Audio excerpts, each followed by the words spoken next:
I'm Gary, and this is Coasting with Culture, which is all about combining theme park visits and riding roller coasters with various cultural experiences around the world. After a pre-stumble journey to Kansas and Oklahoma for several coaster stops, it's time for the main event of the weekend as the Buzz Bars gather once again, this time at Worlds of Fun. We'll take a look at the highlights of the day, including a special photo opportunity for their newest attraction, and an evening of riding a coaster known for its nighttime experience.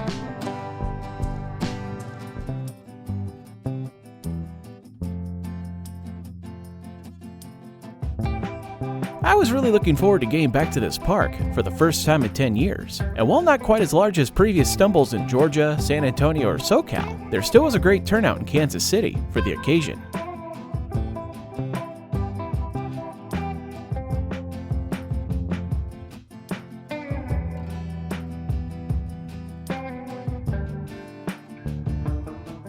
Stumbles of fun, here we go, baby.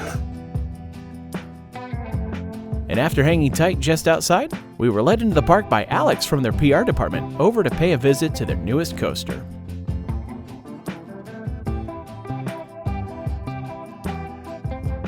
Zambezi Zinger may have been one of the most anticipated rides of the park, as folks were really curious to see how it compared to other Great Coaster International creations. And I was excited to see what it was all about, since I had previously ridden the old Schwarzkopf coaster that this one was inspired by and named after, which can now be found in Parque del Café. We were treated to an early morning walkback for this new ride to get up close and personal and see just how close portions of the track ride to the ground, and also getting bits of insight from Eric about how the original Zinger was orientated in this space. We also got to learn more about the design and building process from the park's creative director Colin and their maintenance director Gary. It was also cool to find out that we were the first coaster group to be brought backstage to see their newest ride.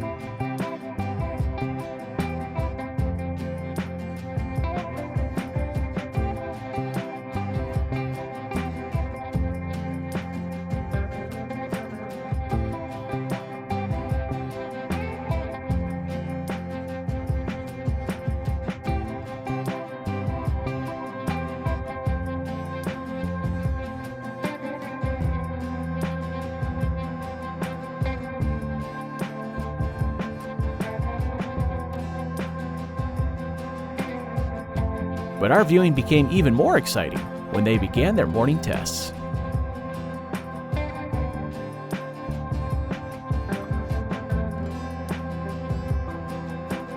As much fun as it would have been to hop right on after seeing it in action, we'd have to come back and get a time card for riding it later, since the ride was still in preview mode before its official opening the following week.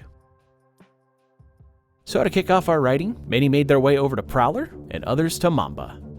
But Mamba was also a bit slow waking up on this morning, so the first ride for several of us would be Boomerang.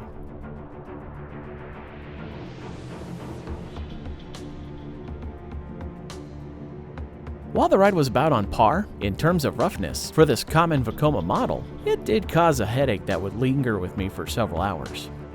Luckily for those who tried to ride Mamba earlier, it would open up a bit after opening, and let me tell you, this was the real surprise of the day. The amount of airtime coming from this Morgan Hyper was a bit startling when compared to what I recalled from that previous visit, and it felt like every hill was hitting. What had previously been a middle-of-the-road coaster quickly became one of my favorites from Morgan Manufacturing.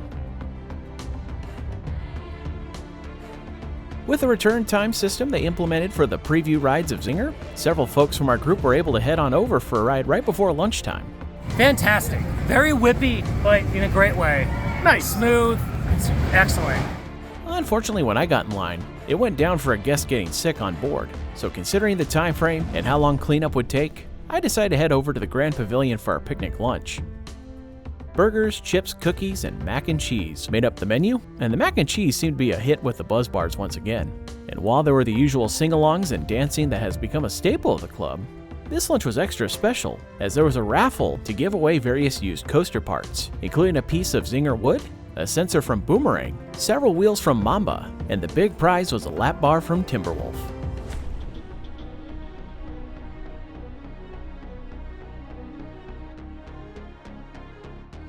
After lunch, I made my way over to Zinger to grab my first ride on it, and I certainly enjoyed the whippiness that many had said it offered.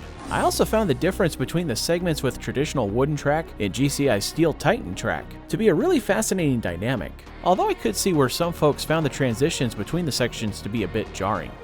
Several folks also found the lap bars on the new Infinity Flyers to be a bit uncomfortable, and while I didn't have much of a problem with it, I could see where others might. As I joined a group of folks for a ride on Prowler, it turned out to be a mistake because my headache from earlier was still lingering, and the aggressive wooden ride more or less took me out, so I went back to the rental car for a good long nap. It was disappointing to miss out on a good chunk of riding time with everyone in the park, and I was bummed to have missed out on what several folks said was a great unofficial tour through the park's special history exhibit led by Eric, sharing all kinds of fascinating stories about the park from all of his years visiting the place. In the grand scheme of things though, that nap was exactly what I needed, as my headache finally subsided enough to feel like I was able to enjoy the rides again. Before going back into the extreme rides though, I hopped aboard the Worlds of Fun Railroad, which had the added touch of performers in Old West attire who interacted with each other and guests before the train departed. Their train offers a pleasant ride through the woods and alongside several of their coasters, including Prowler, which is a more difficult coaster to see from the main pathways. There's also a stop along the way for a small show where the sheriff tries to apprehend a few outlaws.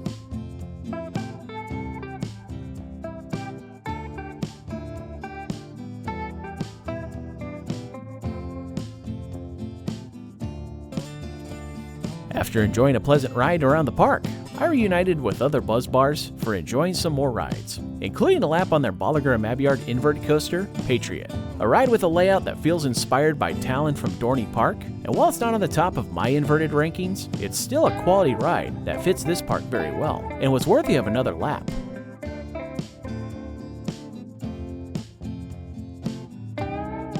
As the park's closing loomed near, many Buzz Bars decided to go for multiple laps on Mamba, which was made even more enjoyable being headache-free and having the excitement of the group taking over several rows on multiple trains. And as the sun went down, one of the highlights of the night would come in the exclusive ride time session we had on Prowler. I had heard the legend that was the nighttime ride on this coaster, and was looking forward to finding out for myself if it lived up to the hype, and it did not disappoint.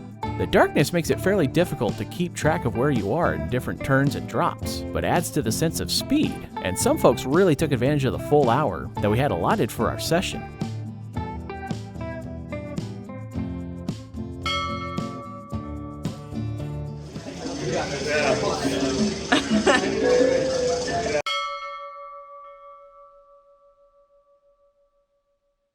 I think I spread all my liquid out.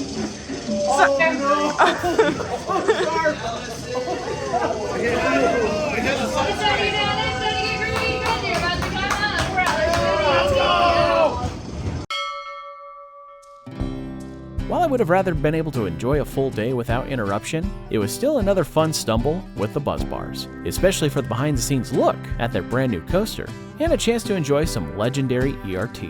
And while this one day was the end of the event for some Buzz Bars, there were a number of us who would make our way to Iowa to spend a day at one of the newest theme parks with special access to some of their rides.